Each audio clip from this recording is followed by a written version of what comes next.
Welcome back to YouTube channel friend. आज हम बात करने वाला हूँ मेघालय के बारे में कि अगर मेघालय आप घूमने जाना चाहते हैं तो कितना खर्चा आ सकता है 4 दिन और 3 रात का। और इसमें हम आपको बताने वाले हैं कि खाना कितने तक का आपको पूरा हो जाएगा इस ट्रिप पे कंप्लीट, मतलब कितने तक का खाना आपका खर्चा आएगा, कितना होटल का आएगा खर्चा रहने के लिए, और सबसे सस्ता होटल कैसे बुक कर सकते हैं, और मेघालय में कौन सी टूरिस्ट प्लेस है जहाँ पर हम जाके घूम सकते हैं। तो ये सब चीज़ें इस वीडियो में बताने वाला, तो वीडियो को लाइक करो और नए हैं तो इस चैनल को सब्सक्राइब कर लो अभी, और बेल आइकन दबाना मत भूलना। बेल आइकन दबाना तो ऑल नोटिफिकेशन कर देना, ठीक है। अब हम बात करते हैं पहले कहाँ पर शुरू करें। पहले हम शुरू करते हैं इधर से शुरू करते हैं। पहले ट्रैवल टूरिस्ट प्लेस के बारे में हम बात करते हैं, ठीक है। तो जो ट्रैवल टूरिस्ट प्लेस है पहले हम यहाँ पर आपको दिखा देते हैं। यहाँ पर देख सकते हो शिलांग, ठीक है। शिलांग है, चेरापूंजी है। मेघालय में घूमने वाले जो प्लेसेस है ये मैं आपको बता रहा हूँ। पहला है शिलांग, फिर चेरापूंजी है, फिर है डाकी, फिर तूरा, फिर जोवाई, फिर एलिफेंट फॉल, फिर उसके बाद है बलफकरम राष्ट्रीय उद्यान। मतलब ये इतने सारे जगह हैं जहाँ पर आप घूम सकते हैं। और भी जगह हैं, ठीक है, लेकिन ये मुख हैं। और भी जगह हैं, जाएंगे तो आप घूम सकते हैं, लेकिन इतने में ही आपका 4 दिन ईजिली निकल जाएगा। अगर समय बचता है तो और भी जगह आप लोकल वालों से पूछ के घूम सकते हैं, ठीक है। अब हम बात करेंगे होटल के बारे में। ये तो जगह हमने आपको बता दिया कि कौन कौन से जगह हैं जहाँ पर आप घूम सकते हैं, ठीक। अब हम बात करते हैं होटल्स के बारे में कि होटल वहाँ पर कितने तक का मिल जाएगा। देखो होटल यहाँ पर 2 तरीके से मिल सकता है, एक है ऑफलाइन तरीका, एक है ऑनलाइन तरीका।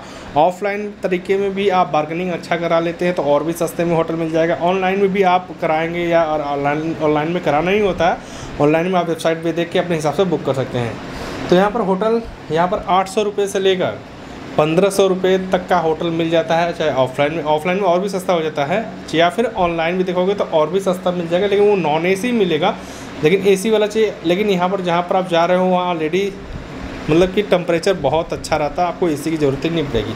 तो ये 800 से 1500 रुपये के आसपास में आ जाता है, लेकिन टोटल देखा जाए तो आपको 1100 रुपये का बजट बना के चलना चाहिए वहाँ पर होटल के लिए, ठीक है। 1100 रुपये में आपको होटल ईजिली मिल जाएगा, अच्छा होटल, ठीक है।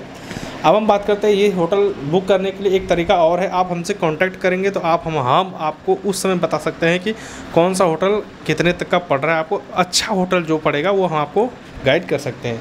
तो वहाँ पर होटल आप लेने के लिए आप हमसे एक बार, मेरा ये व्हाट्सअप नंबर है 91 18 19 12 20, इस पर आप मेरे को व्हाट्सअप करेंगे तो हम आपको गाइड कर सकते हैं, ठीक। अब हम बात करते हैं आगे कि हमारा होटल को हो गया एक रात का 1100 रुपये, यानी कि 3 रात का इजीली जोड़ लो 3300 रुपये आपको आते हैं। अब हम बात करते हैं यहाँ पर खाने पीने के बारे में। खाने पीने में पहले हम बात करते हैं ब्रेकफास्ट, यानी कि सुबह सुबह का जो चाय कॉफ़ी नाश्ता होता है हमारा छोटा छोटा, या फ्रूट्स या फिर ब्रेड ऑमलेट या फिर ब्रेड चाय, ये सब चीज़ें अगर आप करते हो वहाँ पर तो ईज़िली आपका जो खर्चा आएगा ना वो 80 रुपये से लेकर 100 रुपये के आसपास में आपका आ जाता है। 80 रुपये से 100 रुपये। अब इसमें बहुत सारे लोग कॉफ़ी पीते हैं तो उनकी कॉस्ट थोड़ा बढ़ जाएगी, या फिर वो भी हो जाता है 30-40 रुपये में कॉफ़ी हो गए, और कुछ जो आलू के पराठा हो गए या फिर कुछ और भी चीज़ें आप फल फूल खाते हैं हल्का फुल्का, तो ईज़िली आपका 100 रुपये में कवर हो जाएगा, ठीक। अब हम बात करते हैं लंच के बारे में। लंच में भी देखो 2-3 तरीके के ऑप्शंस आ जाते हैं। पहले कि मेघालय में हो आप लंच करना चाहते हो तो वहाँ पर नॉनवेज अगर लोगे तो वो कॉस्टली हो जाएगा, या फिर नॉर्मल खाना खाओगे तो वो आपका अच्छा रहेगा, ठीक है। नॉर्मल खाना आपको 230 रुपये, यानी 200 रुपये से लेकर 230 रुपये के आसपास में आपका लंच यानी दोपहर का खाना ईजिली हो जाएगा, ठीक। अब हम बात करते हैं डिनर के बारे में। डिनर भी आपको इजीली 200 से लेकर 230 रुपये के आसपास में आपका इजीली हो जाता है, और काफ़ी वहाँ का एक जो खाना खाएंगे ना एक नेचर इफेक्टेड लगता है, मतलब आपको उसमें कोई ज़्यादा खाद का यूज़ नहीं होता है, मतलब एकदम नेचर, मतलब एकदम स्वादिष्ट ताज़ा लगता है, ठीक है। अब हम बात करेंगे ये हमारा खाने की कॉस्ट। देखो 230 रुपये में डिनर, 230 रुपये में लंच, और 100 रुपये के आसपास में हमारा हो जाता है ब्रेकफास्ट, ठीक। अब हम बात करेंगे कहाँ पर ट्रैवल कॉस्ट। देखो मेघालय आप जा रहे हो तो वहाँ पर ट्रैवल कॉस्ट इंपॉर्टेंट हो जाता है, और ट्रैवल कॉस्ट जो आएगा वो 3500 रुपये के आसपास में आएगा, और भी ज़्यादा जा सकता है और भी कम आ सकता है, डिपेंड कर रहा है कि आप किस तरह से अपने ट्रैवल को कंप्लीट कर रहे हैं। अब ट्रैवल में क्या है, जैसे आप शेयरिंग में बस में जा रहे हैं, ठीक है, या फिर आप प्राइवेट जो जीप होती है, जो टैक्सी होती है, उसका अगर यूज़ करते हो शेयरिंग में, मतलब कि जैसे होता है प्राइवेट जो चलती है, अगर उससे आप ट्रेवल कर रहे हैं तो आपका जो कॉस्ट है काफ़ी कम हो जाता है। लेकिन कहीं कहीं हो सकता है आपको प्राइवेट बुक कराना पड़े तो वो थोड़ा सा महंगा हो जाता है, और वो महंगा इतना होता है कि कभी कभी 2-3 हज़ार रुपये एक ही ट्रिप पे मांग देते हैं। मतलब कि हमें 10 किलोमीटर जाना है तो बोलेंगे 2,000 रुपया दो, 1,500 रुपया दो, तो वो थोड़ा सा माइंड वाला खेल है। आप पूछोगे लोकल वालों से पूछोगे तो वो आपको गाइड अच्छा करेंगे कि आपको कैसे सस्ता ट्रिप करना है, ठीक है। तो हम 3500 रुपये मान के चलते हैं कि अगर हम कहीं जाते हैं मेघालय में, तो उसके लिए प्राइवेट व्हीकल जो शेयरिंग वाला हो वो हम बुक करें तो अच्छा होगा हमको, ठीक है। अब हम टोटल कॉस्ट आपको बताने वाले हैं, खर्चा हमारा कितना आया, ठीक है। अब ये खर्चा मैं जो बता रहा हूँ पहले ध्यान देना, ये खर्चा जब आप मेघालय में एंट्री कर जाते हैं तब ये खर्चा मैं बता रहा हूँ। बाकी आप किसी भी स्टेट से हो, आप मेघालय जा रहे हो तो उसका मैं नहीं बता रहा हूँ कि आप कितने, आपके ट्रेन की टिकट की कॉस्ट कितनी है, कितना आपका कैसे कैसे आप गए, उसका मैं खर्चा नहीं जोड़ रहा हूँ, ठीक है। अब बात करते हैं पहले खाने के बारे में हम बात करेंगे। हमने आपको बताया 230 रुपये के आसपास में, 200 रुपये के आसपास में आपको खाना का हो जाएगा, डिनर लंच 230 का हो जाएगा, उसके बाद 100 रुपये ब्रेकफास्ट, तो वो टोटल हमारा खाने का आता है 2240 रुपये खाने का आ जाता है 4 दिन का, ठीक।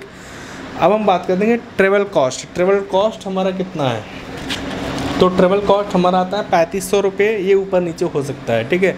और अब हम बात करते हैं होटल का, तो होटल का आ जाता है 3300 रुपये, जो हमने आपको बताया 1100 रुपये के हिसाब से। अब ये सभी जो अमाउंट्स हैं, ऐसा नहीं कि ये फिक्स है, ये और भी कम हो सकता है और भी बेसी हो सकता है, डिपेंड करता है कि आप किस तरह से अपने ट्रिप को कंप्लीट कर रहे हैं, ठीक है। अब हम बात करते हैं कि टोटल खर्चा कितना है। टोटल खर्चा आता है 9,040 रुपये। तो ये जो 9,040 रुपये टोटल खर्चा आया ना, ये कोई फिक्स नहीं है, ये और भी अमाउंट बढ़ भी सकता है और भी घट सकता है, डिपेंड कर रहा है कि आप किस तरह से इस अपने ट्रिप को कंप्लीट कर रहे हैं। तो मैं तो यही कहूँगा कि अगर 9,000 रुपये हमारा ट्रिप का खर्चा आ रहा है मेघालय में, तो ये मान के चलो 15 से 20,000 रुपये लेके जाओ, तब आपका एक अच्छा ट्रिप हो सकता है। पैसा बचे रहेंगे वो आपके हाथ में रहेगा, लेकिन इतना ही मान के नहीं चलना चाहिए, ये कम बेसी हो सकता है, ठीक है। तो ये मैंने आपको एक अनुमान बता रहा हूँ, ऐसा नहीं कि ये एग्जैक्ट इतना ही आएगा। अब मैं बताया कि नहीं, आप खा लो, नॉर्मल खाना 230 रुपये मिल जाता है, आप चिकन खा रहे हो 500 रुपये का चिकन ही खा गए एक टाइम, तो आपका अमाउंट बढ़ जाएगा ना। अब मैंने बोला कि आप शेयरिंग में जाओ, अब शेयरिंग में आप नहीं जा रहे हो, आपने प्राइवेट व्हीकल बुक कर लिया शेयरिंग में, 3,000 एक ही ट्रिप पे ले लेगा आपका। तो कहने का मतलब आप थोड़ा सा रिसर्च करोगे, जाओगे, पूछोगे, तब आपको अच्छा ट्रिप मिल सकता है, ठीक है, अच्छा आपका अमाउंट बच सकता है। तो ये सब जानकारी थी। बाकी बताओ, वीडियो अच्छा लगे तो लाइक करो, शेयर करो, नए हैं तो चैनल को सब्सक्राइब करो, बेल आइकन दबाना मत भूलना। मिलते हैं अगले वीडियो में, तब तक के लिए बहुत बहुत धन्यवाद।